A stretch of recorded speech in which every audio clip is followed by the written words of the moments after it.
Salam.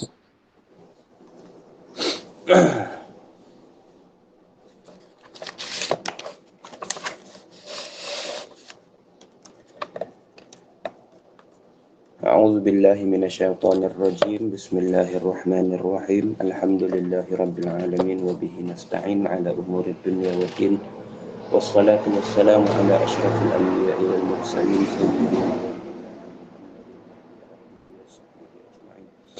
اللهم صل على سيدنا محمد وعلى النفوس صلاة تسعدنا بها في جميع الدروس وعلى آله وصحبه وبارك وسلم.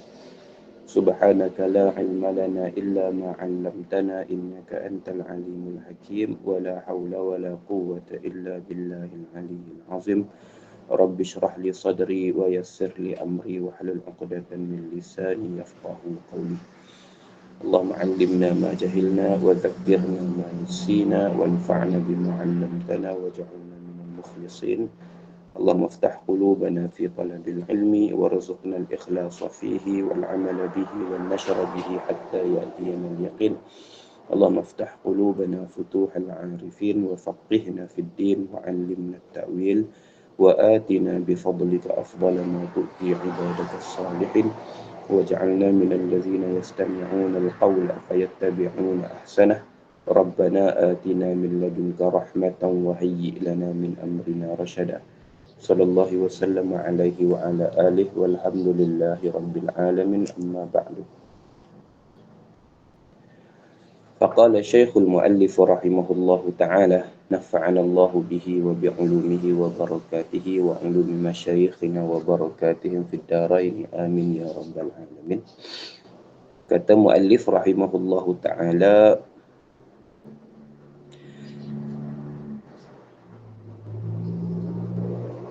dan jika tiada meniat ia makmum, ia seorang. Dan jika tiada meniat ia seorang, akan jadi imam, hasil bagi makmum fadilat. Tiada imam. Dan jika meniat imam, akan jadi imam di tengah sembahyang, dapat fadilat baginya ketika itulah bersalahan makmum. Baik, ni sambung kita punya perbincangan kita di dalam syarat yang pertama daripada beberapa syarat sah berjemaah di antara imam dengan makmum. Kita berada di dalam syarat yang pertama, iaitu makmum mestilah meniat mengikut imam. Makmum mestilah berniat mengikut imam. Kita akan ulang balik sikitlah perbincangan dalam sesi yang lepas sebagai warm up, nak pangat balik sebelum kita sambung perbincangan kita. Secara ringkasnya, syarat yang pertama ini menggariskan seseorang yang hendak berjemaah di dalam solat apa pun, sama ada solat itu solat fardu ataupun solat sunat, maka dia perlu berniat menjadi makmum bagi imam. Dia perlu berniat menjadi makmum bagi seseorang imam. Maksudnya syarat ini syarat yang secara umum merupakan syarat kepada pihak makmum, bukan syarat kepada pihak imam. Pihak makmum, orang-orang yang nak berimamkan ataupun nak sembahyang berjemaah di belakang imam, dia perlu berniat menjadi makmum. Dia perlu berniat menjadi makmum. Dan tempat niat sebagai makmum itu, tempat yang paling afdal dan tempat yang paling tepat ialah semasa di dalam takbiratul ihram. Di dalam takbiratul ihram, maksudnya ditambah satu lagi juzuk ataupun satu lagi unsur niat selain daripada qasad, ta'arud dan ta'ayyun. Ini satu lagi disebut sebagai ta'ayyun nafsih, menentukan diri sebagai apa, di dalam posisi apa di dalam solat. Dan perbuatan itu, tambahan itu dilakukan di dalam takbiratul ihramnya. Sahaja aku sembahyang fardu zuhur 4 rakaat, makmum kerana Allah Ta'ala. Baiklah.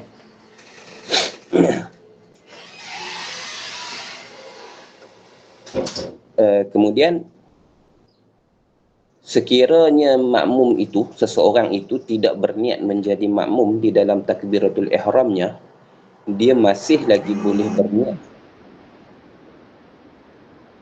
sembahyang walaupun bukan di dalam takbiratul ihram. Maksudnya selepas daripada takbiratul ihram itu dia tidak berniat di dalam takbiratul ihramnya, dan dia boleh berniat selepas daripada takbiratul ihram. Cuma berniat sebagai makmum selepas daripada takbiratul ihram tu dia ada kesan dia. Dia ada kesan dia yang akan disebutkan saat lagi lah. Dia akan disebutkan pada perbincangan kita sikit lagi. Itu satu. Itu daripada pihak makmum lah. Maksudnya daripada pihak makmum wajib berniat sebagai makmum di dalam solatnya. Tempat yang paling tepat ialah di dalam takbiratul ihramnya. Dalam masa yang sama, sekiranya dia tidak berniat di dalam takbiratul ihram, dia masih lagi boleh berniat sebagai makmum di dalam mana-mana juzuk solatnya sebelum daripada memberi salam. Cuma dia ada komplikasi dia ada kesan dia. Satu. Yang keduanya, adapun imam, maka dia tidak disyaratkan untuk berniat dirinya sebagai imam. Imam tak perlu niat sebagai imam dalam kebanyakan solat. Dalam kebanyakan solat, sama ada fardu ataupun sunat, imam tidak disyaratkan untuk berniat sebagai imam. Kerana daripada sudut konsepnya, daripada sudut kerangka solat jemaah, imam tidak mengikat solatnya dengan makmum. Sebaliknya, makmumlah yang mengikat solatnya dengan imam. Itu daripada konsep solat jemaah. Imam, kalau dia sembahyang seorang diri pun dia sembahyang macam tu. Kalau dia sembahyang menjadi imam kepada orang lain pun dia tak sembahyang macam tu. Berbeza dengan makmum. Seorang makmum bila mana dia mengikat dirinya, mengikat solatnya dengan solat imam, maka dia akan mengikut peraturan solat imam. Kalau dia tidak mengikat solat dirinya dengan solat imam, maka dia akan sembahyang mengikut peraturan peribadi yang peraturan solat sendiri. Jadi di situ ada kesan, ada perubahan pada peraturan bila mana dia berniat sebagai makmum. Jadi daripada sudut konsepnya, bukan imam yang mengikat solatnya dengan solat makmum, tetapi makmum yang mengikat solatnya dengan solat imam. Jadi daripada sudut itu, imam tidak wajib berniat sebagai imam, seperti mana makmum wajib berniat sebagai makmum bagi imamnya. Itu dua perbezaan konsep yang jelas. Cuma dalam beberapa jenis solat ada pengecualian daripada beberapa jenis solat. Kalau kita himpun dan bilang, dia ada 4 jenis solat yang imam wajib berniat sebagai imam. Ada 4 jenis solat imam wajib berniat sebagai imam sekiranya dia menjadi imam di dalam takbiratul ihramnya. Yang pertamanya solat Jumaat. Maka solat Jumaat imam wajib berniat sebagai imam di dalam takbiratul ihramnya. Kalau dia tak niat jadi imam, maka tidak sah solatnya. Ini bagi imam sendiri. Sebab solat Jumaat itu perlu dilakukan di dalam berjemaah. Solat Jumaat wajib dilakukan secara berjemaah. Maka imam wajib berniat dirinya sebagai imam di dalam solat Jumaat. Satu. Yang keduanya ialah sembahyang mu'adah. Sembahyang yang diulang semula di dalam waktu. Sembahyang yang diulang semula di dalam waktu. Kita dah lakukan solat itu, solat zuhur ke, asar ke, maghrib ke, isya ke, subuh ke, ataupun solat yang lain lah. Solat sunat ke, solat sunat raya ke, solat sunat duha ke, apa ke, kita dah lakukan. Kita telah pun melakukan solat tersebut secara tunai dan sah. Tiba-tiba muncul satu jemaah yang nak melakukan solat yang sama contohnya. Ataupun kita bertemu dengan satu jemaah yang nak melakukan solat yang sama. Contohnya kita ada program ataupun kita ada urusan di mana-mana. Jadi kita dah solat dah dulu di rumah secara berjemaah ataupun bersendirian. Masuk zuhur, kita pun solat siap-siap dan sebagainya lah. Lepas tu kita ke tempat itu, ke majlis itu, ke program itu, tiba-tiba di sana mereka baru nak memulakan solat yang sama. Zuhur contohnya.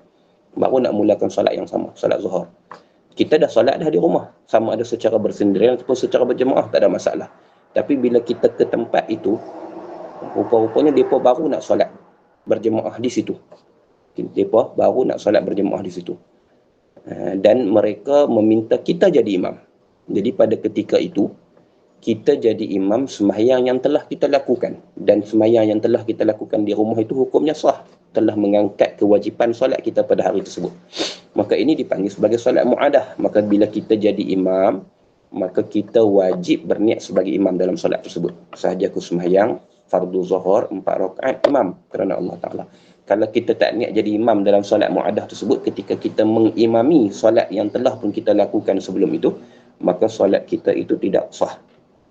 Adapun makmum masuk dalam perbincangan awal lah, dia memang wajib niat sebagai makmum kalau dia nak ikat diri dia, nak ikat solat dia dengan solat imam. Dua. Yang ketiganya ialah solat jamak yang dilakukan kerana hujan. Masalah ketiga yang mana imam wajib berniat sebagai imam ialah dalam solat jamak yang dilakukan kerana hujan, jamak takdim. Dia ada perbincangan dalam solat jamak. Solat jamak yang dilakukan bukan kerana musafir, ada satu jenis lagi, ada satu sebab lagi. Keharusan solat jamak ialah kerana hujan. Dengan syarat-syaratnya lah, dia perlu dilakukan di masjid ataupun di surau, perlu dilakukan secara berjemaah, dan perlu dilakukan secara jamak takdim sahaja, tidak boleh jamak takdim, tidak boleh jamak takhir. Itu beberapa syarat yang khusus dalam solat jamak kerana hujan ini. Maka dalam solat jamak kerana hujan, sembahyang itu sembahyang yang dilakukan dalam bentuk jamak takdim. Maksudnya kita sembahyang zuhur dan asar dalam waktu zuhur contohnya. Kita sembahyang maghrib dan isya di dalam waktu maghrib contohnya. Ketika kita sembahyang yang merupakan pemilik waktu, iaitu zuhur dan juga maghrib, maka tak wajib niat imam. Sebab itu sembahyang yang merupakan pemilik bagi waktu solat itu. Adapun sembahyang yang kedua itu, sembahyang asar ataupun sembahyang isya yang dilakukan, maka dia wajib dilakukan dalam berjemaah, kalau nak dilakukan secara jamak itu. Dia wajib dilakukan secara berjemaah. Sembahyang isya tu wajib buat secara berjemaah. Sembahyang zuhur, sembahyang asar itu wajib dibuat secara berjemaah. Konsep dia mudah macam inilah. Kita dalam musim hujan dan sebagainya, agak sukar bagi kita untuk pergi solat ke masjid pada setiap waktu sebab hujan lebat dan sebagainya. Maka kita pergi waktu maghrib, sembahyang maghrib serta isya secara berjemaah dan balik. Saya waktu isya tak payah pergi dah lah. Tak payah buat lah. Maka ni disebutkan sebagai jamak kerana hujan. Kita sembahyang isya dalam waktu maghrib pada musim hujan, dan memang hujan masih lagi turun ketika itu dan sebagainya. Dia menyebabkan jemaah sukar untuk berulang alik daripada masjid ke rumah dalam musim hujan tersebut. Maka kita boleh melakukan solat jamak takdim. Solat jamak takdim kerana hujan. Maka dalam solat jamak takdim kerana hujan, maghrib tak ada masalah sebab maghrib merupakan pemilik waktu. Boleh dilakukan secara bersendirian, boleh dilakukan secara berjemaah, tak ada masalah. Dan pada solat maghrib itu tidak perlu imam, tak wajib imam berniat sebagai imam. Adapun solat yang kedua, iaitu solat isya yang diawalkan ataupun solat asar yang diawalkan, maka dia wajib dilakukan di dalam jemaah. Dia wajib dilakukan secara berjemaah. Tak boleh buat seorang-seorang. Kita pergi masjid seorang-seorang ataupun kita sembahyang maghrib seorang-seorang. Hujan ni, saat lagi isya payah dah nak main ni, buat isya lah, jamak takdim seorang-seorang. Boleh tak? Tak boleh, tak sah. Sebab syarat sah jamak takdim kerana hujan, sembahyang yang kedua itu wajib dilakukan secara berjemaah. Maka pada ketika itu wajib imam berniat sebagai imam. Bila mana diwajibkan berjemaah, maka wajib imam berniat sebagai imam. Makmum seperti mana maklum memang telah pun wajib dan perlu berniat sebagai makmum. Ada soalan tentang muka surat. Sekarang kita berada dalam muka surat yang ke-6. Sekitar 5 baris daripada atas. Tapi kita tak masuk baca lagi. Kita nak tarik balik masalah-masalah yang lepas, masalah-masalah sesi yang lepas, supaya kita mudah faham perbincangan yang seterusnya. Gitu. Itu sembahyang yang ketiga. Sembahyang yang keempat yang mana imam wajib berniat sebagai imam ialah sembahyang yang dinazarkan jemaahnya. Seseorang bernazar untuk solat berjemaah atas apa-apa sebab lah, ataupun atas apa-apa sembahyang.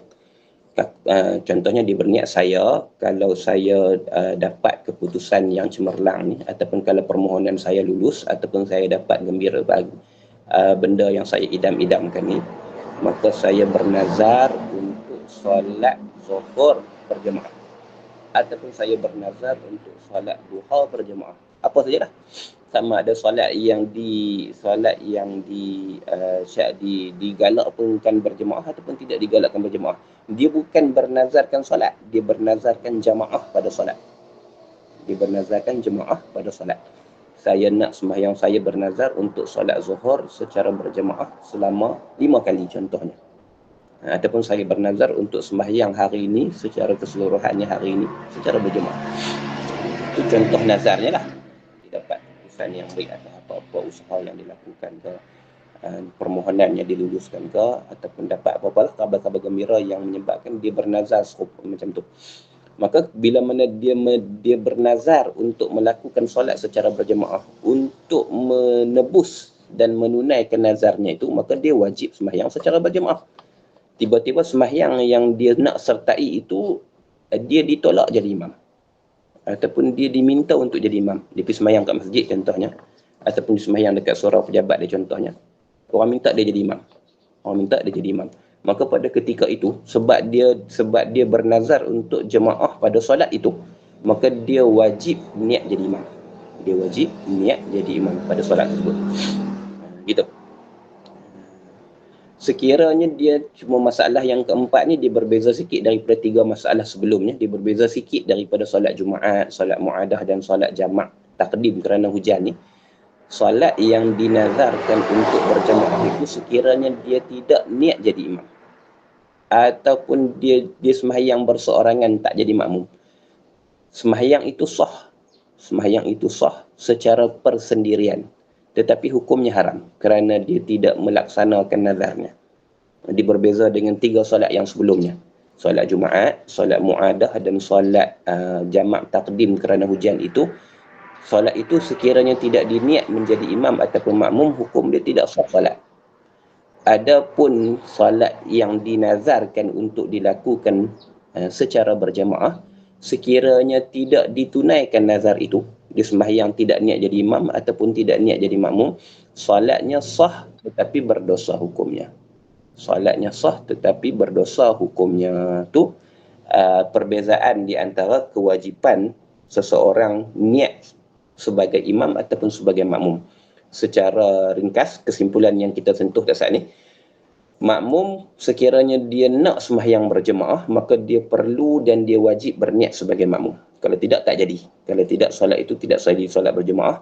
Dan kesannya bila dia tidak niat berjemaah ataupun dia syak pada niat jemaahnya, seperti yang kita bincangkan pada akhir sesi lepas,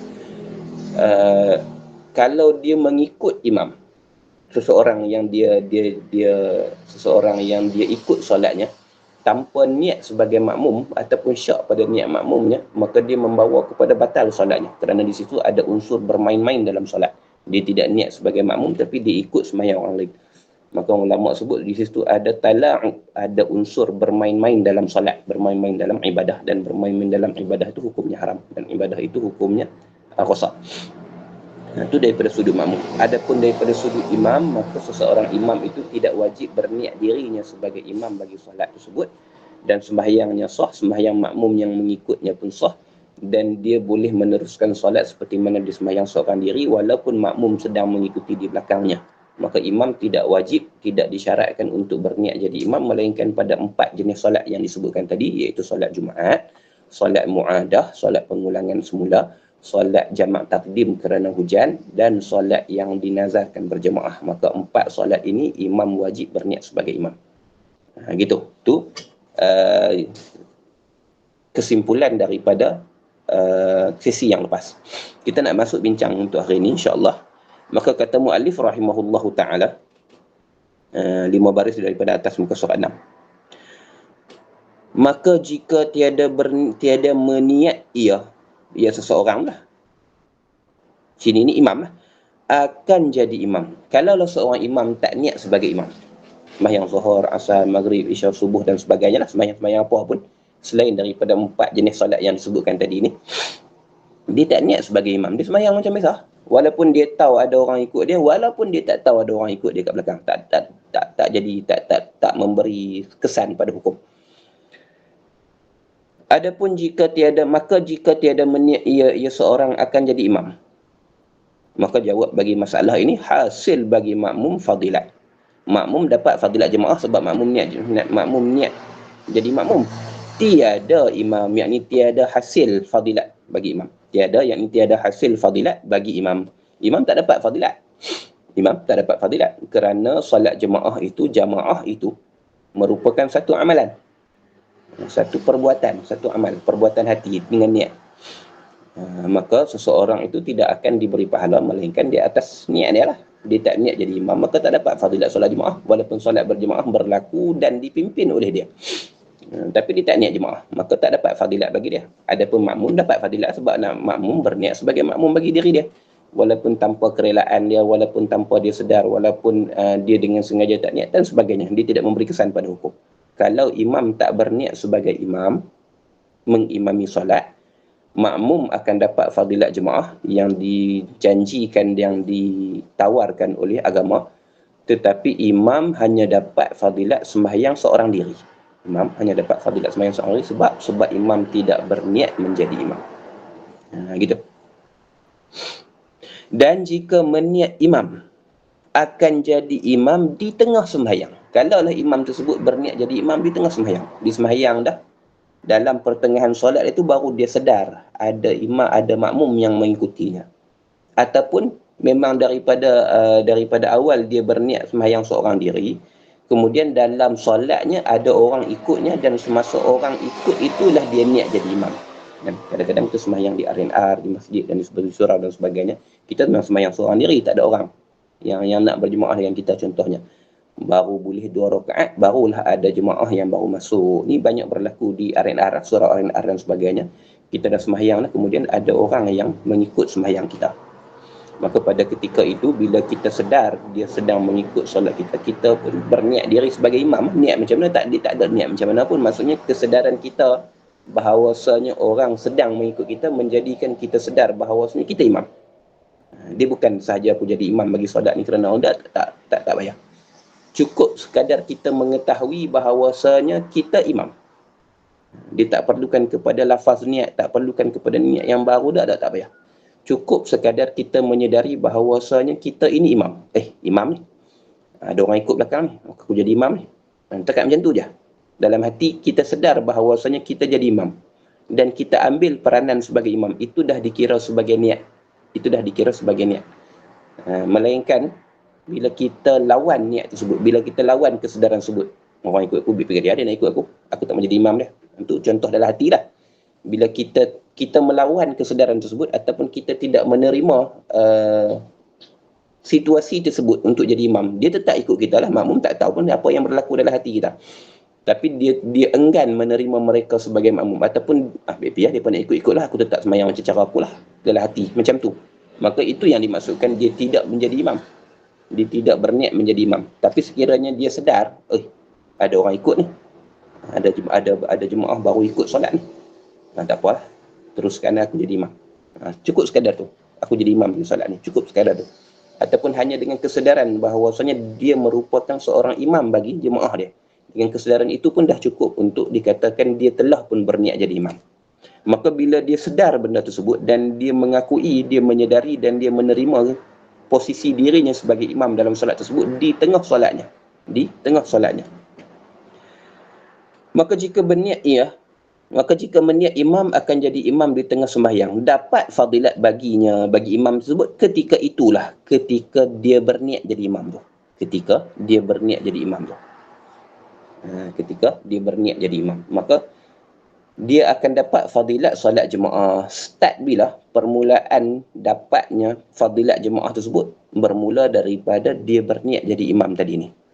Contohnya kalau dia telah pun solat 2 rakaat secara bersendirian dan 2 rakaat lagi baru dia niat jadi imam, maka 2 rakaat yang terakhir itulah fadilat jemaah dia dapat. Adapun 2 rakaat yang pertama itu dia hanya dapat fadilat sembahyang berseorangan. Fadilat sembahyang seorang diri. Situ. Tu untuk imam. Tu untuk imam. Imam tidak wajib berniat dirinya sebagai imam, melainkan pada 4 masalah tadi. Dan imam boleh berniat menjadi imam di dalam pertengahan solatnya. Ketika dia baca Fatihah, ketika dia rukuk, ketika dia dalam rakaat pertama, kedua, ketiga, keempat, tak ada masalah. Imam boleh berniat jadi imam dalam mana-mana juzuk solatnya dan dia dapat fadilat jemaah itu selepas daripada dia niat jadi imam. Itu untuk imam. Itu untuk imam.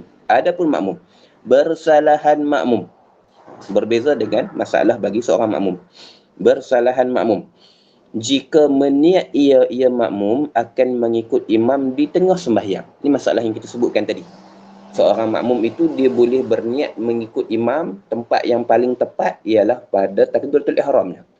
Kalaulah makmum tidak berniat menjadi makmum di dalam takbiratul ihram, sebaliknya di dalam solatnya selepas daripada takbiratul ihram, ketika baca doa iftitah, ketika baca doa Fatihah, ketika dalam rakaat pertama, kedua, ketiga dan keempat dan seterusnya tu, dia niat menjadi makmum di pertengahan solatnya, bukan daripada awal solat, bukan daripada takbiratul ihram, maka ada kesan pada hukum. Ni yang kita maksudkan. Itu. Bersalahan makmum jika meniat ia makmum akan mengikut imam di tengah sembahyang. Di tengah sembahyang, maksudnya selepas daripada takbiratul ihram. Tiada dapat fadilat. Makmum yang berniat ataupun mengubah posisi dirinya daripada seorang yang sembahyang berseorangan kepada seorang yang sembahyang mengikut solat orang lain di tengah solat, maka dia tak dapat fadilat jemaah. Jemaahnya sah. Jemaahnya sah. Tetapi dia tak dapat fadilat jemaah. Bahkan makruh. Bahkan makruh. Ini kerana terdapat khilaf dekat sini. Pasal apa hukumnya makruh dan pasal apa tak dapat fadilat jemaah kat sini? Kerana ada khilaf di kalangan ulama. Sebahagian ulama mengatakan dia tidak boleh berniat menjadi makmum pada pertengahan solat. Dia tidak boleh berniat jadi makmum pada pertengahan solatnya. Sebab yang dikira hanyalah di dalam takbiratul ihram saja, dan khilaf tersebut merupakan antara khilaf yang kuat dalam masalah ni. Sebab itu walaupun pendapat yang mengatakan sah itu lebih kuat, tapi kerana meraihkan khilaf itu, kerana menyedari bahawasanya khilaf tersebut merupakan khilaf yang mu'tabar, maka kesannya masih lagi wujud. Dia tak sampailah tidak sah salat, dia tidak sampailah batal salat, tetapi hukumnya makruh. Dan bila makruh, dia menafikan menafikan salat, dia menafikan fadilat. Bila makruh, maka dia menafikan fadilat berjemaah itu sendiri. Gitu. Jadi berniat sebagai makmum selepas daripada takbiratul ihram itu ada khilaf ulama. Pendapat yang paling kuat yang muktamad dalam mazhab, hukumnya sah menjadi makmum. Artinya apa? Artinya sembahyang jemaah itu sah diteruskan, dilakukan. Sembahyangnya tidak terjejas, dan jemaah yang cuba dilaksanakan itu juga berlaku, tidak terjejas. Tapi hukum bagi makmum yang sebegitu, hukumnya ialah makruh dan tidak mendapat fadilat jemaah. Kerana di situ ada khilaf yang kuat di kalangan ulama pada hukumnya, dan ulama mengambil kira khilaf tersebut sebagai khilaf yang mu'tabar. Khilaf yang mu'tabar. Habis. Gitu. Baik. Ada masalah tak pada syarat yang pertama ni sebelum kita masuk kepada syarat yang kedua? Ataupun sekali kita boleh kembali semula perbincangan dengan soalan. Kalau ada soalan boleh tanyalah untuk berkaitan dengan syarat yang pertama ni sebelum daripada kita masuk syarat yang kedua. Saya bagi masa 10 saat lah kalau siapa yang nak tanya.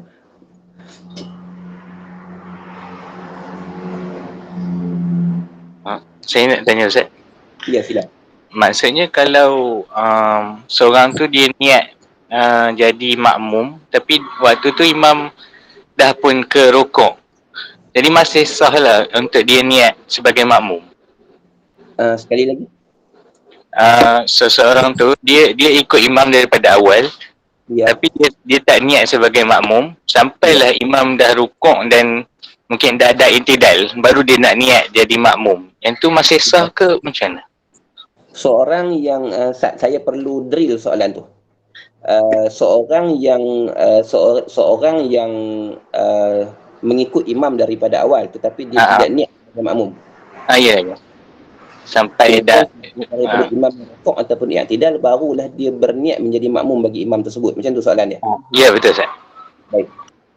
Ini ada kaitan dengan perbincangan kita pada sesi yang lepas. Kalaulah dia mengikut imam, artinya dia mengikat solatnya dengan solat imam tanpa niat makmum, maka ada kesan pada hukum pada perbincangan yang lepas. Kalaulah perbuatan tersebut dilakukan dengan dia menanti dengan masa yang lama. Contohnya dia dah habis dah Fatihah dia, tapi sebab imam tersebut masih belum rukuk, dia masih lagi belum rukuk. Sebab imam yang bukan imamnya itu, imam bagi jemaah tetapi bukan imam bagi dirinya, masih belum rukuk, menyebabkan dia tak rukuk. Kalau lama panjang masa berlaku sebegitu, solatnya batal. Sebab di situ ada unsur tala'ub, ada unsur bermain-main dengan solat. Dia tidak mengikat solatnya dengan solat imam, dalam masa yang sama dia mengikut pergerakan imam, maka solatnya batal. Itu satu masalah lah.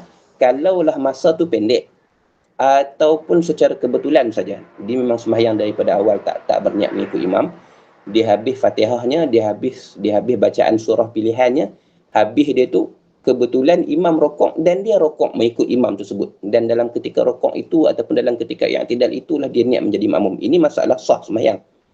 Nah, ini masalah yang sah sembahyang. Kita perlukan masalah yang sah sembahyang dulu. Kalau kemungkinan yang pertama tadi ni, kemungkinan dia menanti imam jemaah yang bukan imamnya, dan tunggu tersebut mengambil masa yang lama, maka batal solatnya. Jadi gambaran masalah yang pertama tu masalah yang batal, dia di luar daripada perbincangan. Gambaran masalah yang sah ialah secara kebetulannya pergerakannya sejajar dengan pergerakan imam yang masih lagi belum jadi imamnya, ataupun dia menunggu tapi tunggu yang tidak lama. Tunggu yang tidak lama. Lama ataupun tidak ni ulama kata masa yang ditunggu tu boleh dilakukan satu rukun yang sama.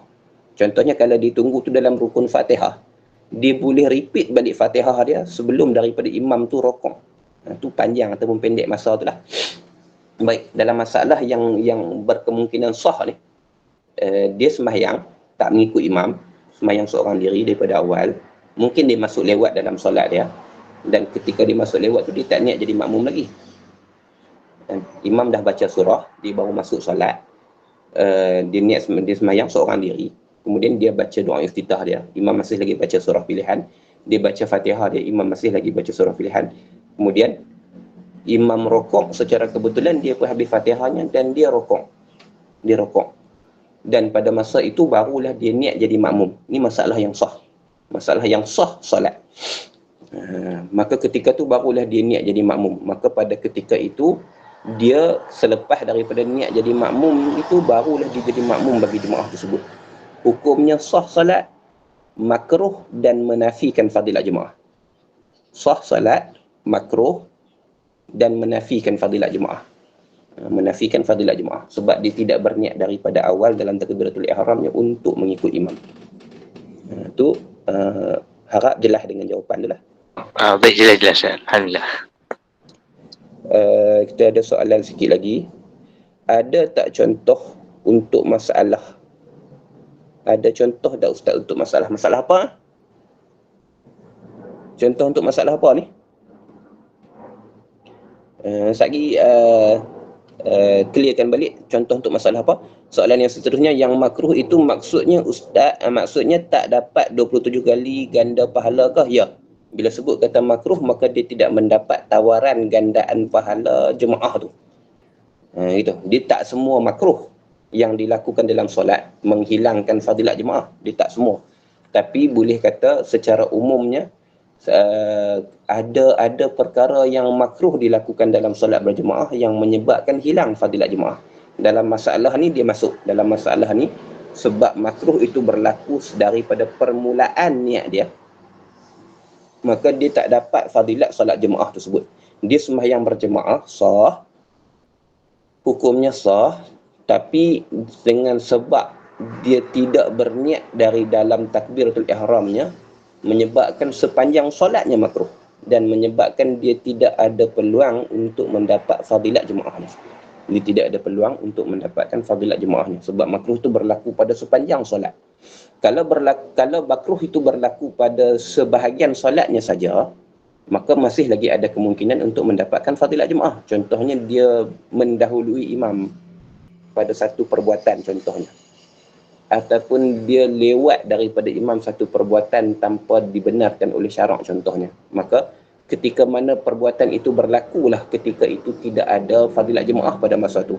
Itu sebahagian. Adapun yang lain, ketika mana dia ikut elok imam, dia tak mendahului imam ataupun tidak terlewat daripada imam, macam yang akan disebutkan dalam syarat-syarat akan datang, maka ketika tu fadilat jemaah dia dapat. Tapi dalam masalah ni, dalam masalah dia berniat menjadi makmum di luar takbiratul ihram, selepas takbiratul ihram, maka makruh itu berlaku pada sepanjang solat dia.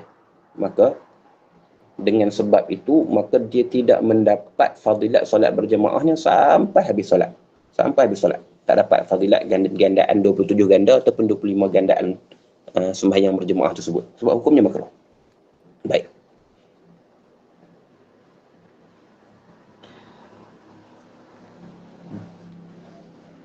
Untuk contoh masalah tadi dah selesai, okey, dah settle. Kita dah bincang contoh secara tak langsung tadi. Baik, masuk dalam syarat yang kedua. Yang keduanya, syarat yang kedua. Syarat yang kedua daripada 12 syarat. Syarat yang kedua daripada 12 syarat yang disebutkan dalam kitab ni. Berhimpun keduanya imam dan makmum ni. Berhimpun imam dan makmum di dalam masjid. Ada berhimpun keduanya satu tempat. Bangkau barisan. Berhimpun keduanya satu tempat. Berhimpun imam dan makmum itu pada satu tempat.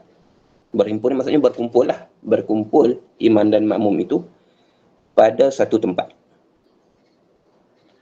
Syarat yang keduanya untuk solat berjemaah, mestilah imam dan makmum itu berada pada satu kawasan. Pada satu tempat, satu kawasan. Dia ada beberapa gambaran masalah. Dia tidak semestinya makna dalam satu ruang. Dia tidak semestinya berada dalam satu bangunan yang sama. Dia ada pecahan masalah. Maksudnya, imam dan makmum tu mesti secara fizikal ada di situ. Maksudnya di sini. Imam dan makmum mesti secara fizikalnya ada di situ. Dia tak boleh imam di masjid, kita di hotel contohnya. Macam yang berlaku kat jemaah yang mengerjakan umrah ataupun haji di Mekah dan sebagainya. Kita di tingkat atas hotel dan kita tidak berada bersama dengan imam di masjid ataupun di jalan, di dataran dan sebagainya. Sebaliknya kita berada di hotel. Kita hanya berimamkan mengikut siaran langsung di TV bilik hotel contoh. Maka itu yang dimaksudkan tidak secara fizikal berada di situ. Sebab kita hanya mengikut imam dalam radio ataupun di dalam siaran langsung yang disiarkan di komputer ataupun di televisyen dan sebagainya. Ini maksud syarat ni. Syarat ni imam dan makmum mesti berada secara fizikal di situ. Itu maksud imam dan makmum mesti berkumpul di satu tempat. Di satu tempat. Makna tempat tu dia luas. Dia akan sebut, dia akan dalam kitab ni akan dipecahkan beberapa kemungkinan tempat tu. Dan bagi syarat yang kedua ini 4 kelakuan, ada 4 hal, ada 4 situasi. Berhimpun ni ada 4 situasi. Ada 4 situasi. Pertamanya, situasi yang pertama, imam dan makmum di dalam masjid. Imam dan makmum di dalam masjid yang sama. Ini situasi yang pertama. Masjid lah. Sebab selain masjid lagi dia ada hukum masing. Sini masjid, sini khusus pada masjid saja. Imam dan makmum berada di dalam masjid. Ini situasi yang pertama. Maka dalam situasi yang pertama ni, kelakuan yang pertama ni, maka sah mengikut, sah jemaah tersebut berlaku dengan ketahui makmum akan pindah imam kepada rukun-rukun. Maka jemaah tersebut berlaku dan sah jadi jemaah itu, berlaku jemaah tersebut dengan makmum mengetahui pergerakan imam. Imam berpindah daripada satu rukun ke rukun seterusnya itu diketahui oleh makmum. Pergerakan itu diketahui oleh makmum. Ketahui tersebut dengan melihat satu cara, satu medium dengan penglihatan. Yang keduanya atau mendengar suara imam. Sama ada dia lihat pergerakan imam ataupun dia mendengar suara imam yang mewakili perbuatan tersebut, iaitu takbir-takbir intiqalat yang disebutkanlah Allahu Akbar, Sami Allahu liman hamidah, Allahu Akbar tu. Dua. Cara yang kedua. Ataupun tahu tersebut atau mubaligh. Dia tahu tersebut dengan mubaligh. Mubaligh ni satu jawatan ataupun satu peranan yang sekarang ni kuranglah. Tapi kalau dulu zaman tak ada mikrofon lagi, zaman tak ada pembesaran suara, ada seseorang di kalangan makmum yang akan menyambung suara imam. Maksudnya bila imam takbir di depan, Allahu Akbar, makmum yang biasanya berada di tengah jemaah yang mendengar suara imam ataupun yang melihat pergerakan imam akan sama sebut Allahu Akbar supaya makmum yang di belakangnya itu mengetahui bahawasanya imam telah pun bertakbir. Imam telah pun rokok, imam telah pun i'tidal dan sebagainya. Ini disebut sebagai mubaligh. Mubaligh ni ganti sound speaker kita sekarang lah. Kan? Apa nama, kalau kat Masjidil Haram, Masjid Nabawi sekarang ni masih lagi menggunakan konsep ni. Walaupun dah ada sound speaker yang cukup canggih, sound system yang cukup canggih dalam dunia ni. Dekat Masjid Nabawi dengan Masjidil Haram tu. Mubaligh ni masih lagi diwujudkan peranannya, dilaksanakan. Dan sebab tu kita dengar ada takbir 2 kali, Sami Allahu liman hamidah 2 kali, kemudian salam. Selepas pada salam imam maka ada seorang bagi salam dengan mikrofon juga. Itu mubaligh. Itu mubaligh. Jadi mubaligh ni satu peranan yang dilaksanakan oleh seseorang makmum dalam jemaah tersebut, yang menyampaikan suara imam ataupun pergerakan imam bagi mereka yang berada di belakang. Contohnya jemaah tersebut sangat besar. Kita jemaah di Padang, kita jemaah di stadium, kita jemaah di kawasan lapang, di Padang Arafah dan sebagainya.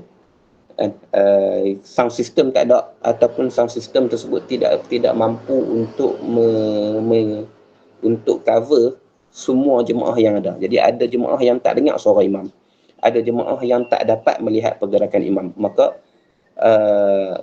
mubaligh ini mengambil peranan sebagai orang yang dilihat oleh makmum yang lain, ataupun orang yang digunakan sebagai panduan oleh makmum-makmum yang lain untuk mengetahui pergerakan imam. Jadi biasanya dia akan berada di tempat yang tinggi lah. Kalau kita pergi kat setengah-setengah masjid lama di negara Arab, kita sini tak ada lah. Kita sini tak, jarang guna konsep ni. Dan kalau kita pergi dekat masjid-masjid yang agak berusia dekat negara Arab dan contoh sebagainya, dia ada satu pentas. Dia ada satu pentas yang mana seseorang akan duduk di atas pentas tersebut, tinggilah di tengah masjid. Dia nampak secara direct pergerakan imam sebab dia duduk tempat tinggi. Dia tengok secara direct pergerakan imam. Maka bila imam tu rokok, maka dia akan takbir dengan kuat supaya makmum-makmum yang di belakang yang tak mendengar suara imam dan tidak melihat pergerakan imam boleh tahu bahawasanya imam rukuk. Bila imam i'tidal, maka dia pun akan i'tidal dengan suara yang kuat, Sami Allahu liman hamidah. Dia pun akan Sami Allahu liman hamidah. Jadi makmum yang tak mendengar suara imam akan mendengar suara dia, akan berpandukan kepada suara dia untuk mengetahui pergerakan dan perpindahan imam. Ini nama dia mubaligh. Baik, ini 3 cara untuk makmum mengetahui imam tersebut berpindah daripada satu rukun ke rukun seterusnya. Dan ini merupakan syarat sah berjemaah bila mana imam dan makmum berada dalam masjid. Makmum, syarat dia ialah makmum mesti ni kita fokuskan kepada makmum dan imam itu berada dalam masjid, dalam satu masjid yang sama. Makmum mestilah mengetahui pergerakan imam. Makmum mestilah mengetahui pergerakan imam. Sama ada dengan melihat sendiri pergerakan imam, imam berdiri, imam rukuk, imam i'tidal, imam sujud dan sebagainya, dia tengok sendiri dengan mata dia, ataupun dia mendengar suara yang mewakili pergerakan imam, suara imam yang menunjukkan atas perbuatan imam, imam takbir, imam i'tidal, Sami Allahu liman hamidah, imam takbir untuk sujud, imam takbir untuk duduk di antara 2 sujud dan sebagainya, ataupun dia berpandukan kepada mubaligh. Dia berpandukan kepada mubaligh. Mubaligh ialah orang yang menyampaikan pergerakan imam dan suara imam bagi mereka yang tidak mendengar dan tidak melihat imam secara langsung. Itu mubaligh.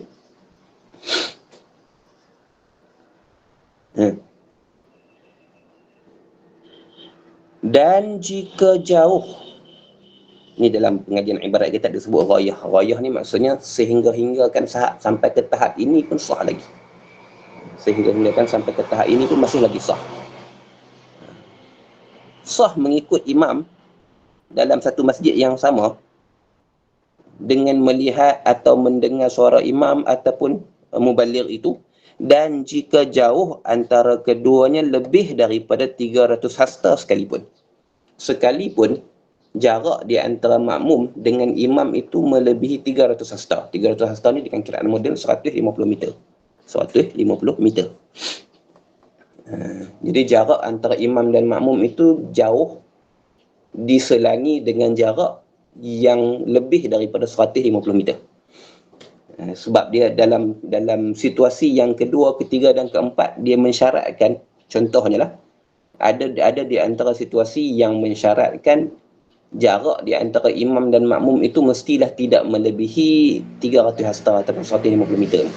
Tapi dalam keadaan yang pertama ni, dalam masjid, tidak ada syarat ni. Tidak ada syarat ini. Imam dan makmum walaupun jaraknya jauh sekalipun, masih lagi sah. Jarak antara imam dan makmum ini perlu dijelaskan. Perlu dijelaskan dengan teliti. Yang dimaksudkan jarak di antara imam dan makmum ini ialah jarak di antara jarak di antara makmum yang di belakang imam dengan makmum yang di belakang makmum. Gitu. Baik. Jarak yang dimaksudkan ialah jarak di antara imam yang makmum yang bersambung dengan imam.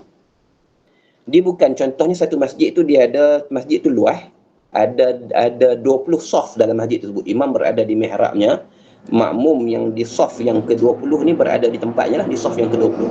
Dia tak kira jarak makmum ni, makmum yang berada di saf yang ke-20 ni, dia tak kira secara direct dengan jarak imam yang berada di mihrab. Bukan itu kiraan dia. Kiraan yang dimaksudkan ialah jarak di antara makmum yang di belakang imam mestilah tidak lebih daripada 300 hasta dalam masalah lain. Bukan masalah ni, saya cuma nak bagi tahu konsep ni saja dulu supaya kita faham.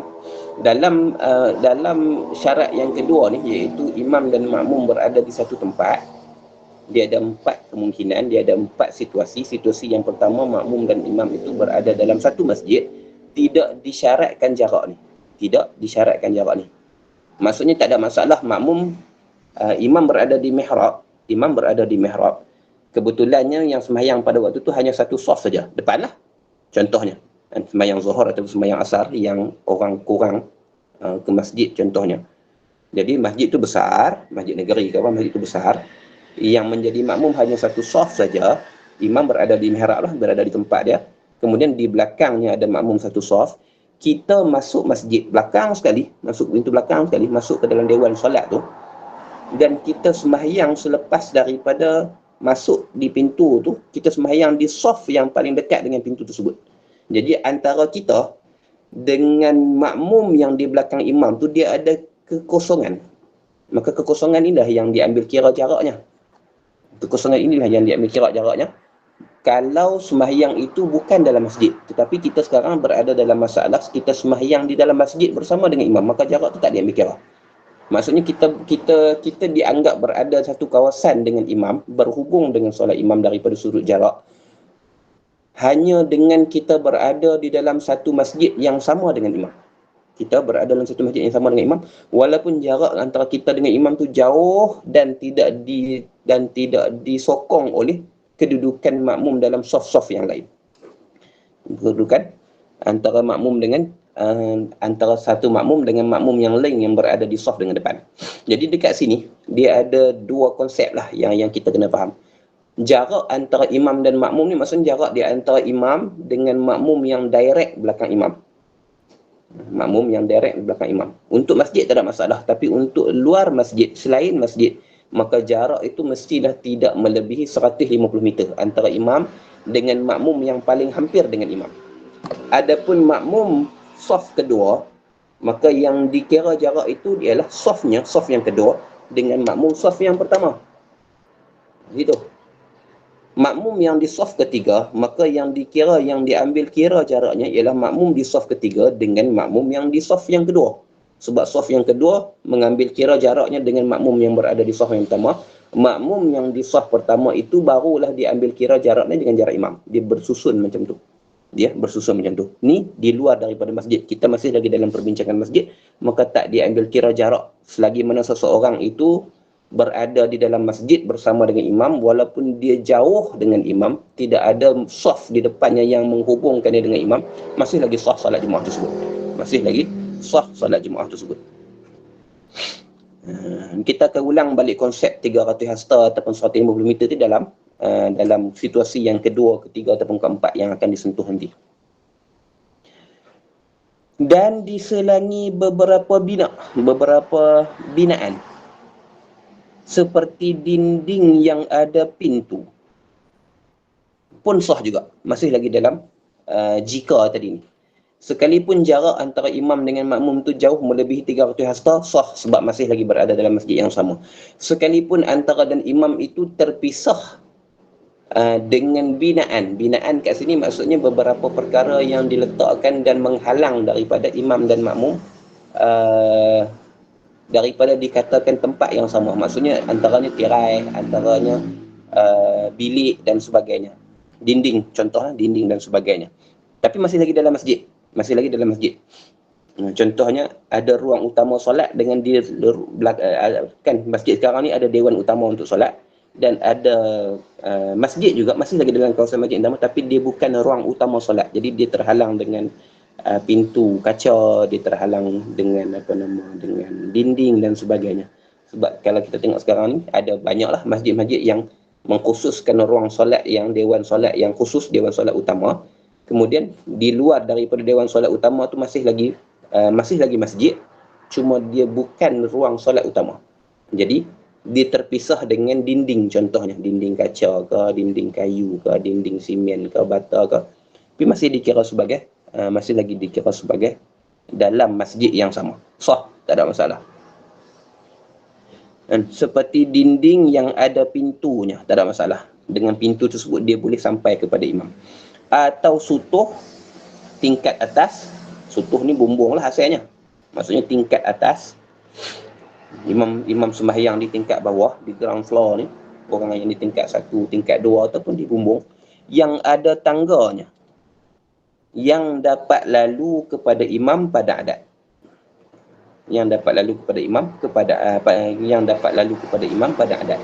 Dan jika dengan berpaling daripada kiblat atau membelakangnya kiblat sekalipun. Dan jika dikatuk, katuk tu bahasa dia ditutup lah, bahasa kita ditutup. Dan jika ditutup pintu-pintunya atau diselak pintunya sekalipun, walaupun pintu tersebut diselak, maksudnya dikunci lah, boleh sah sembahyang, sah jemaah di antara imam dan makmum tersebut. Bersalahan dipakukan dia akan pintu tu. Bila dipaku tidak dapat lalu untuk pergi kepada imam. Maka bila pintu tersebut dikunci, maksudnya tidak ada langsung peluang untuk lalu daripada situ, maka tiada sah mengikut, tiada sah jemaah pada ketika tu. Baik, ni dipanjangkan detail, kita nak ringkaskan. Dalam masalah solat di dalam masjid yang sama, solat di dalam masjid yang sama, imam dan makmum tersebut hanya disyaratkan berada dalam masjid saja. Imam dalam masjid, makmum pun dalam masjid tu juga. Maka sah berjemaah di antara keduanya. Dengan syarat, tadilah dengan syarat dia mengetahui pergerakan imam. Sama ada dengan melihat imam bergerak, ataupun mendengar pergerakan imam, ataupun berpandukan kepada mubaligh. Itu jangan lupa. Maka asalkan dia hanya berada di dalam satu masjid yang sama dengan imam, maka dia dah boleh sembahyang berjemaah dengan imam tersebut. Contohnya kita berada dalam satu pejabat dalam masjid, contohnya kan masjid kan dia ada ruang kelas asing, contohnya dia ada pejabat asing, contohnya dia ada pemisah di antara ruang solat utama dengan ruang solat untuk mereka yang musafir dan sebagainya. Sebagainya dah. Ada bilik-bilik dan sebagainya. Kita boleh sembahyang di dalam kawasan tersebut selagi mana dia di dalam masjid yang sama dengan imam. Ya, dia dalam bangunan masjid yang sama dengan imam, kita boleh solat mengikut imam tersebut. Walaupun kita terpaksa kita walaupun kita berada di kompartmen di ruang kawasan yang lain daripada ruang kawasan imam, dengan syarat masih di dalam masjid yang sama. Boleh faham? Saya cuba mudahkan. Kena gambar masalah dengan gambaran yang betul. Masalah kita sekarang, imam dan makmum berada dalam bangunan masjid yang sama. Ini gambaran masalah dia. Imam dan makmum berada dalam bangunan masjid yang sama. Cumanya tak ada cumanya. Maka makmum yang berada di dalam masjid yang sama dengan imam, dalam bangunan masjid yang sama dengan imam, boleh sembahyang berjemaah dengan imam tersebut di mana saja dia berada, asalkan dalam bangunan masjid yang sama. Asalkan dalam bangunan masjid yang sama, makmum boleh sembahyang mengikut imam, berjemaah dengan imam tersebut di mana saja dia berada, asalkan masih dalam kawasan masjid yang sama, walaupun di dalam bilik pejabat dalam masjid, walaupun di dalam bilik kelas dalam masjid, walaupun dia berada di ruang di luar kawasan utama solat dalam masjid yang sama. Tak kisah. Dia berada di kaki 5 masjid contohnya, asalkan masih dalam bangunan masjid, tak ada masalah. Walaupun dihalang oleh dinding seumpamanya, dinding ke pintu ke apa ke sebagainya, walaupun dalam keadaan macam tu, dia masih lagi boleh sembahyang berjemaah dengan imam yang berada di mihrab imam, asalkan dia masih berada dalam kawasan masjid yang sama, dalam bangunan masjid yang sama. Walaupun pintu yang menghubunginya dengan imam tersebut, pintu tersebut tertutup ataupun terbuka, tak kisah. Walaupun pintu tersebut terkunci, tak ada masalah. Walaupun untuk melalui pintu tersebut dia perlu membelakangi kiblat, tak kisah. Asalkan dia hanya berada di dalam masjid yang sama dengan imamnya, dia boleh sembahyang mengikut imamnya daripada dalam masjid tersebut, di mana-mana tempat yang dia berada ketika itu, sembahyang jemaahnya sah. Sembahyang jemaahnya sah. Yang tak bolehnya bila masjid tersebut, pintu yang menghubungi antara dia dengan imam tersebut dipalang ataupun dipaku. Dia bukan pintu dah lah, pada ketika tu dia bukan pintu dah lah, sebab dia dipalang ataupun dia dipaku, maka dia bukan lagi sesuatu ruang yang membenarkan untuk dia sampai kepada imam. Pada ketika itu tak boleh. Tapi kalau sekadar dikunci, okey. Sebab normal lah, pintu masjid kunci normal. Dan dia boleh buka hanya menggunakan kunci, dia masih lagi merupakan ruang yang digunakan untuk menyampaikan kita kepada imam. Baik. Jadi untuk masjid, dia tak ada masalah sangat. Untuk masjid, dia tak ada masalah sangat. Untuk masjid, asalkan kita berada di dalam satu masjid yang sama dengan imam. Di dalam bangunan masjid yang sama dengan imam. Walaupun kita berada di ruang yang berlainan dengan ruang imam. Imam berada di mihrabnya dalam ruang utama solat, kita berada di luar ruang utama solat, ataupun kita berada di dalam pejabat kerani ke, pejabat imam ke, pejabat pegawai pendaftar ke apa, ikut kisah, kita masih lagi boleh sembahyang mengikuti imam yang sembahyang di mihrabnya dalam masjid yang sama, walaupun di antara kita dengan imam itu ada pintu yang tertutup, ada dinding yang menghalang kita daripada sampai kepada imam secara direct, tapi ada pintu yang kita boleh lalui, sekalipun dia perlu membelakangkan imam dan sebagainya, tak ada masalah. Untuk masjid tak ada masalah, asalkan kita makmum berada dalam satu bangunan masjid bersama dengan imam, kita boleh sembahyang mengikut imam. Satu je syarat yang syarat yang ditetapkan yang tadi, iaitu dia mengetahui pergerakan imam. Sama ada dia mengetahui dengan dia lihat direct, satu, ataupun dia mendengar takbiratul ihram, takbir intiqalat yang disebut oleh imam, ataupun dia berpandukan kepada muballigh. Salah satu daripada 3 cara ni dah cukup menjadi penghubung solatnya dengan solat imam. Ni keadaan yang pertama, iaitu imam dan makmum berada di dalam satu masjid. Imam dan makmum berada dalam satu masjid. Habis. Kemudian kata, dan kelakuan yang kedua, situasi yang kedua, imam di dalam masjid dan makmum di luar masjid. Imam di dalam binaan masjid, dalam bangunan masjid, makmum di luar masjid. Contohnya makmum berada di kawasan halaman masjid, tempat parking masjid tu di luar binaan masjid lah. Dan kelakuan yang ketiga, imam di luar masjid dan makmum di dalam masjid. Imam di luar masjid, makmum dalam masjid. Adalah kemungkinan-kemungkinan yang jadi. Nanti kita bincang kemudian masalah-masalah ni. Itu nanti sambung dalam sesi yang akan datang. Untuk yang ni, untuk tengah hari ini, kita hanya membincangkan tentang situasi yang pertama, iaitu imam dan makmum berada di dalam bangunan masjid yang sama. Maka dia tidak mensyaratkan syarat jarak dan sebagainya, hanya mensyaratkan makmum tersebut mengetahui pergerakan imam, sama ada dengan suara imam, ataupun melihat sendiri pergerakan imam, ataupun berpandukan kepada muballigh. Sekarang ni penggunaan mikrofon dan pembesar suara tu menggantikan peranan muballigh, menggantikan peranan mubalik. Jadi tak ada masalah lah. Kalau tak ada mubalik pun, kalau kita tak mendengar, kalau kita tak melihat imam secara direct pun, dengan berpandukan kepada pembesar suara yang ada pada mana serata-rata tempat dalam masjid, kita boleh mendengar suara imam berpindah daripada satu rukun ke rukun seterusnya. Maka tak ada masalah, tak ada masalah untuk kita sembahyang bersama dengan imam di dalam satu masjid yang sama, di mana pun kita berada di dalam bangunan masjid tersebut. Itu situasi yang pertama. Dia tidak cerewet. Untuk situasi yang kedua, ketiga dan keempat nanti dia akan cerewet sikit. Wallahu subhanahu wa ta'ala. Kalau ada soalan berkaitan boleh tanya, ataupun kalau ada sesuatu yang tak jelas boleh minta penjelasan. Sila. Assalamualaikum Ustaz. Waalaikumsalam warahmatullahi. Saya ada nak tanya sikit Ustaz, beberapa soalan. Ya. Cuma sebelum saya tanya tu saya nak confirmkan dulu kefahaman saya berkenaan dengan keadaan yang pertama. Sila. Imam dan makmum dalam masjid. Jadi betul dah kalau saya kata sah solat kalau imam duduk pada tingkat pertama, kemudian seorang lagi makmum duduk pada tingkat yang kedua. Dan makmum tu mengetahui perpindahan imam melalui mendengar suara mikrofon.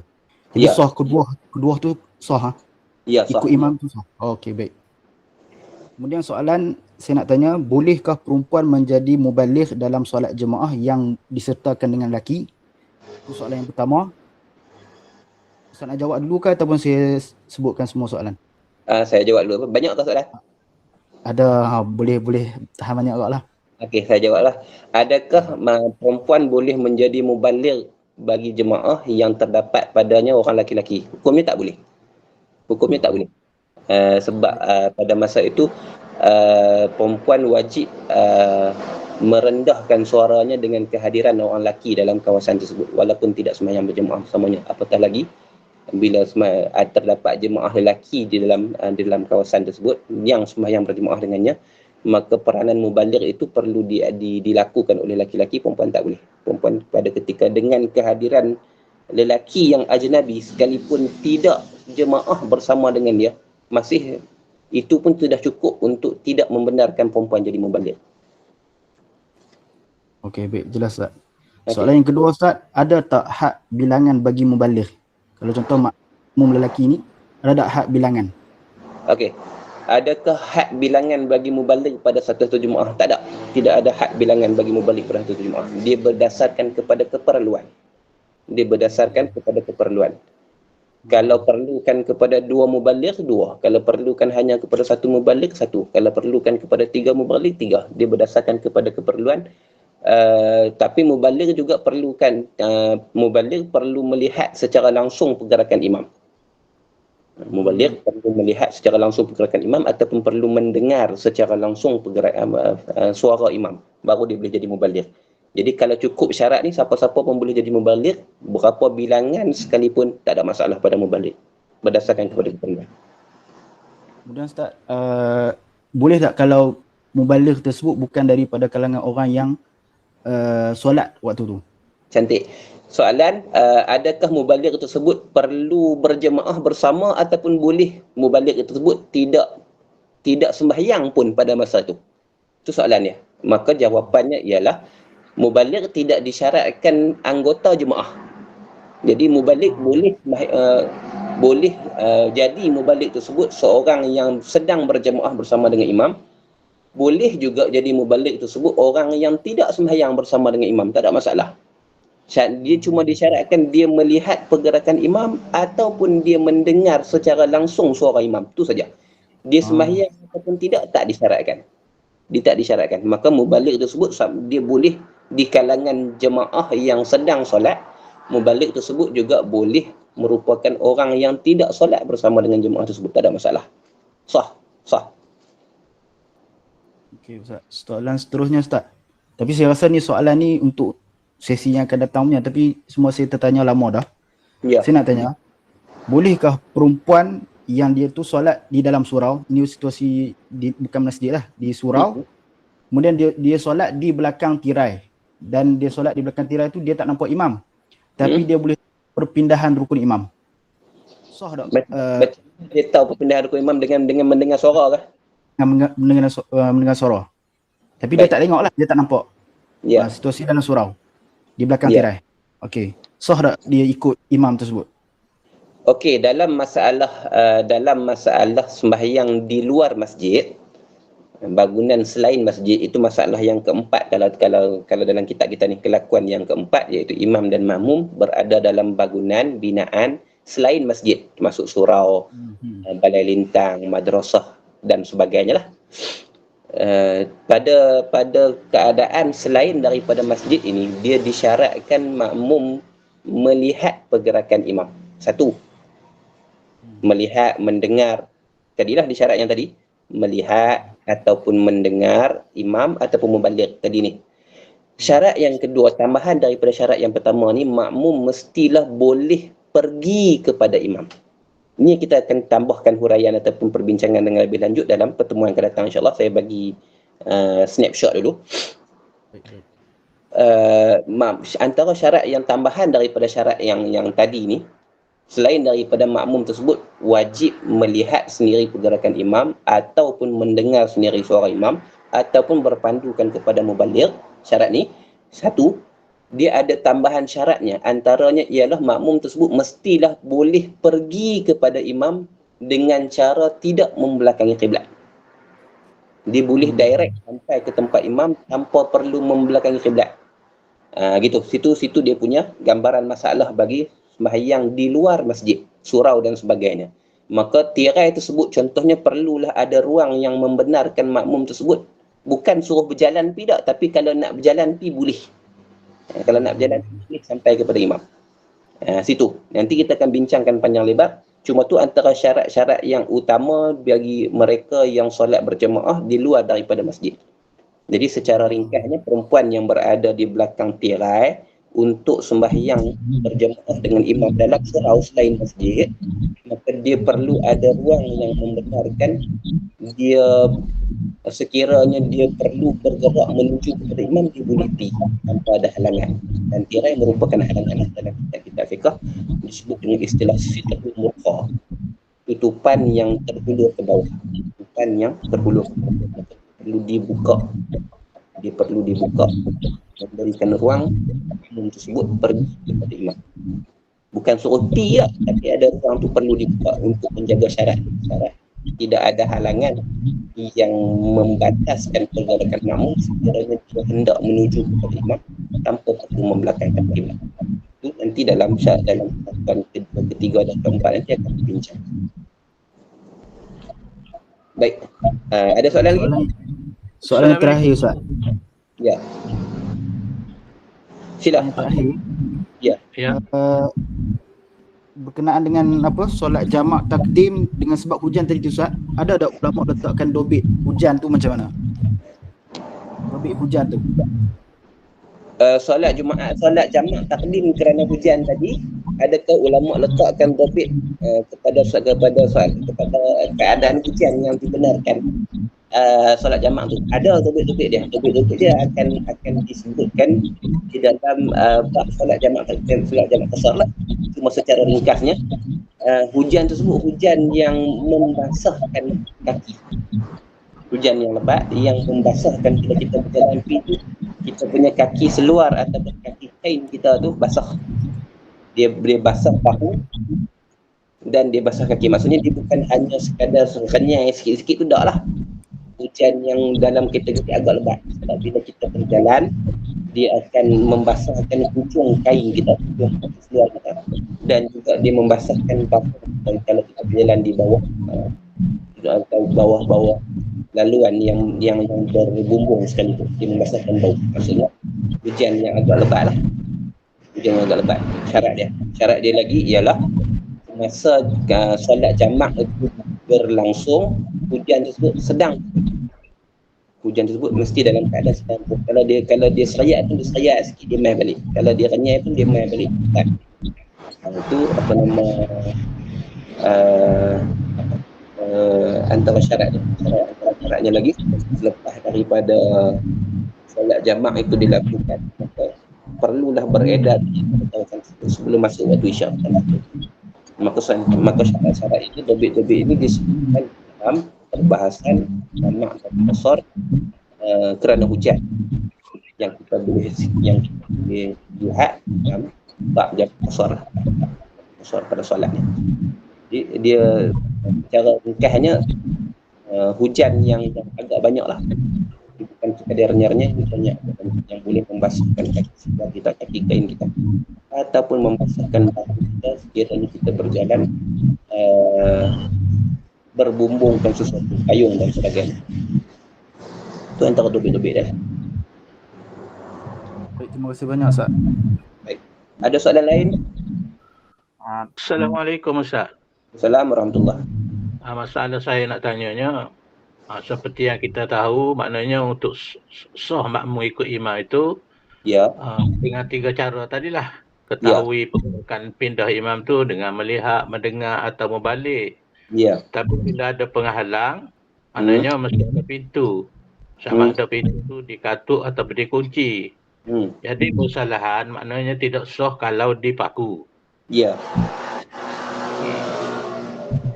Kalau kita nampak imam tu melalui jaring besi ataupun cermin kaca. Macam mana?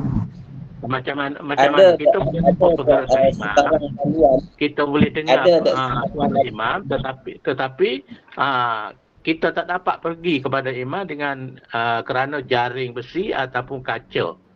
Itu salah. Ya. Allah. Ini masih lagi dalam situasi yang pertama, iaitu kita dengan imam berada dalam masjid yang sama kan? Ya. Kita dengan imam berada dalam masjid yang sama, cuma kita, daripada empat kita, imam tak boleh direct sebab ada jaring ataupun ada grill dan sebagainya macam tu. Sedangkan kita nampak dan kita dengar. Ya.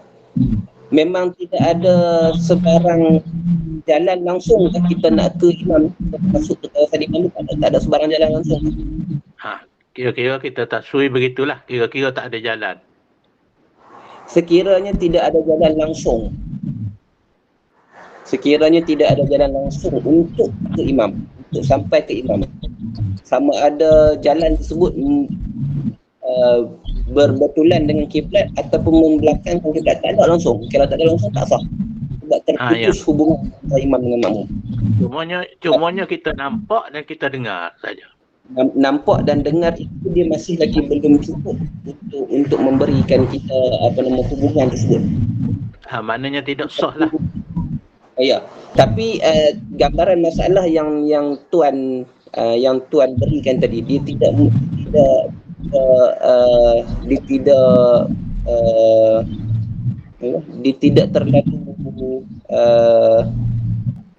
terlalu praktikal, sebab imam akan ada ruang, akan ada jalan untuknya untuk keluar masuk ke kawasan tu kan. Macam mana imam?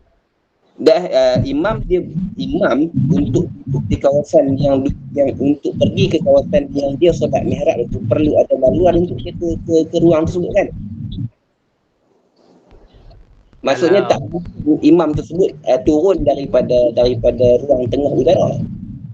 Maksudnya mesti ada laluan untuk imam keluar masuk ke kawasan tu. Katakan macam ni lah, kata kita buat contoh macam ni, kita kata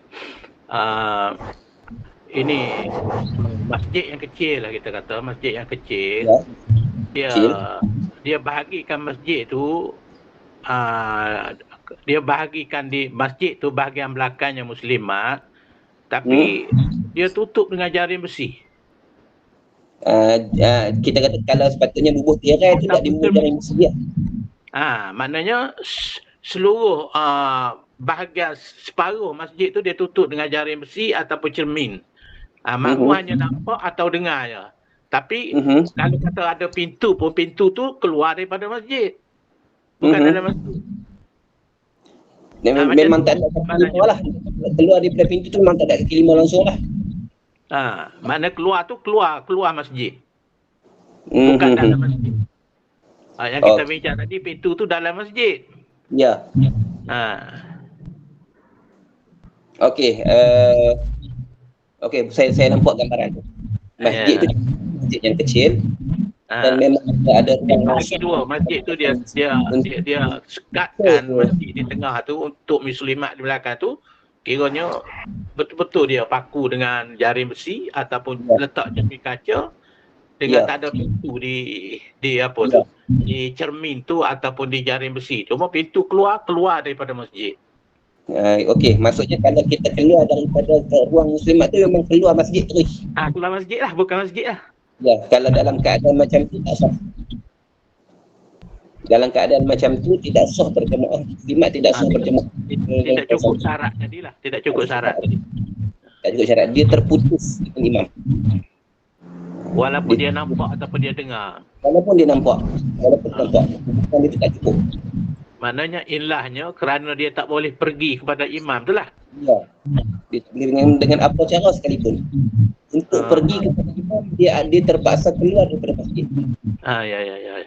Bila terpaksa keluar daripada masjid, dia bukan lagi berada dalam situasi yang pertama. Dia berada dalam situasi yang kedua, iaitu imam berada dalam masjid, dia berada di luar masjid.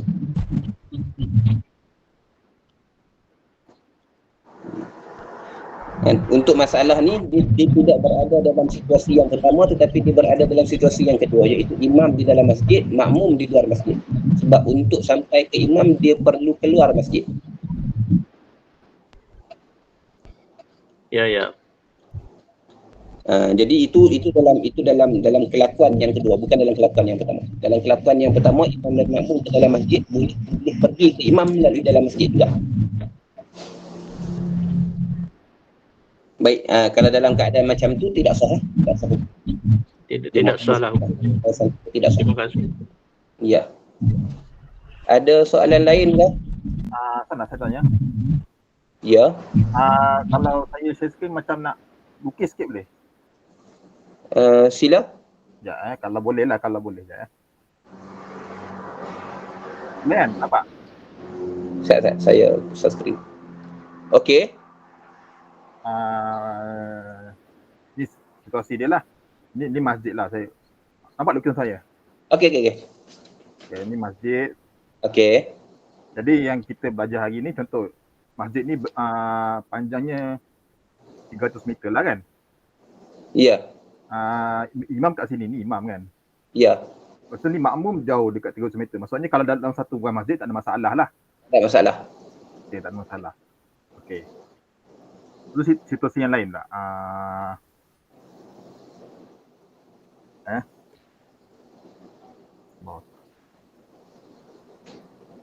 Sekejap Ya. Tak apa.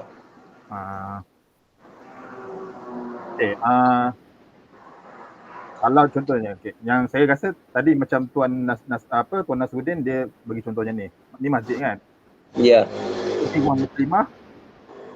Ni pintu keluar dia, pintu keluar dia kalau keluar memang keluar masjid terus lah. Ya, tak ada kaki lima, tak ada sebarang kaki lima, tak ada apa. Kalau pakai kasut, pakai slipper. Terus ada tempat slipper kat sini. Ya. Soalnya ni tak salah muslimah kat sini. Tak sah sebab dia akan berada dalam situasi yang kedua, bukan situasi yang pertama.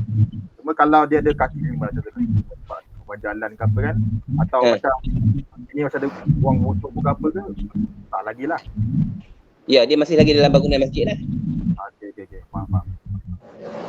Lepas tu, saya ada cuba majalah. Ya. Ada masjid. Lepas tu sini kawasan lima lah.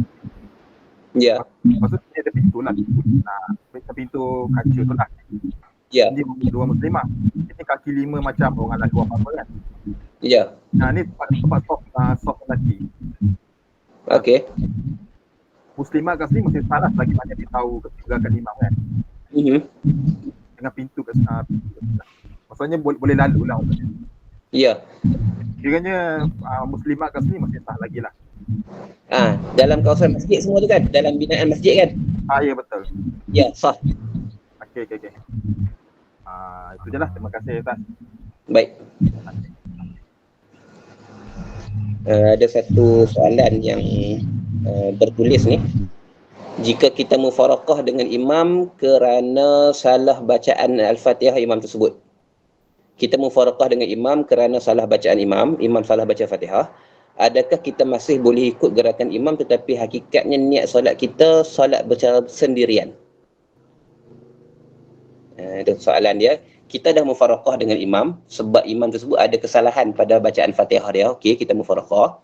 Tetapi adakah kita masih boleh mengikut pergerakan imam? Walaupun secara hakikatnya kita telah pun sembahyang secara bersendirian sebab kita dah mufaraqah dengan imam. Tu soalan dia. Baik, hukum dia akan sama macam hukum yang sebelum ni.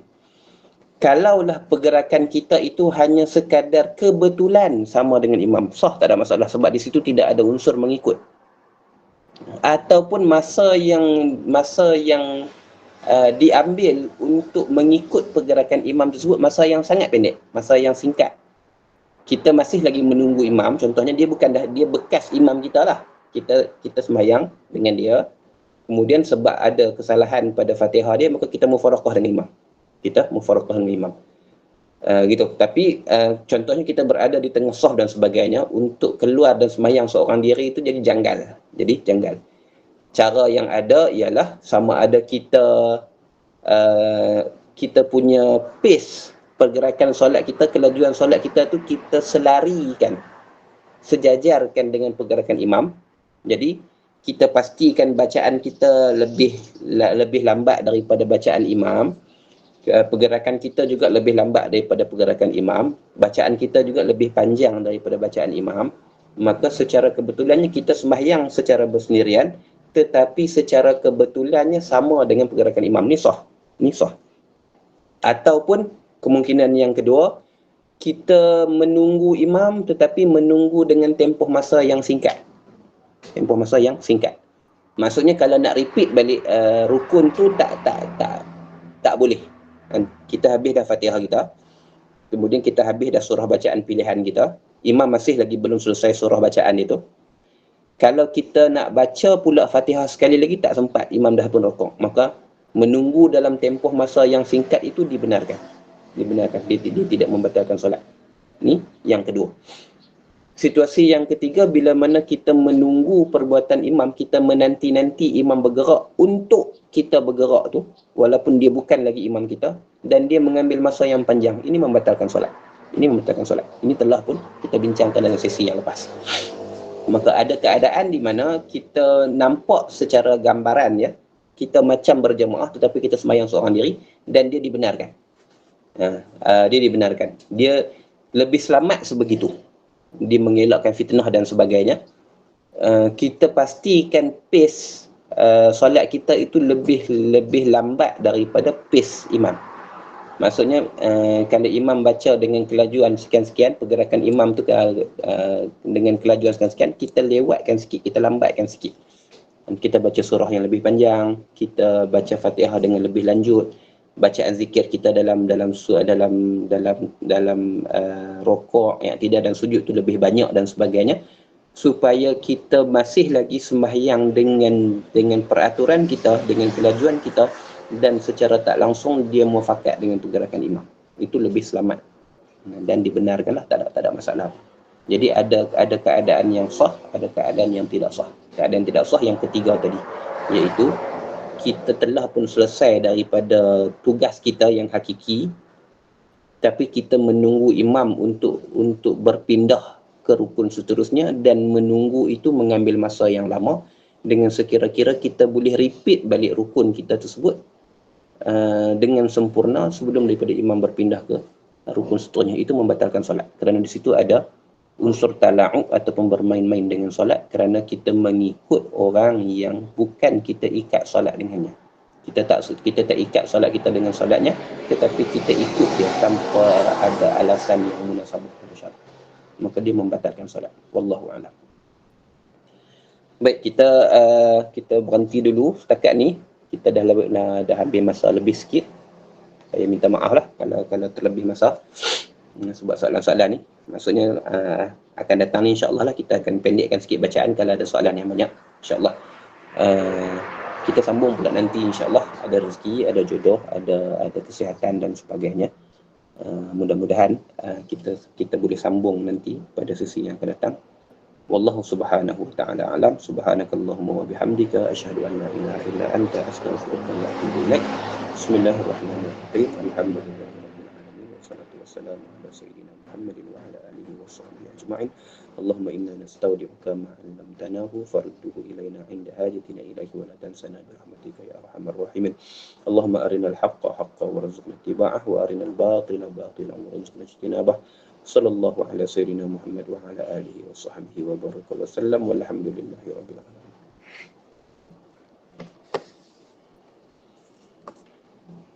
Baik, assalamualaikum warahmatullahi wabarakatuh. Waalaikumsalam warahmatullahi wabarakatuh. Terima kasih.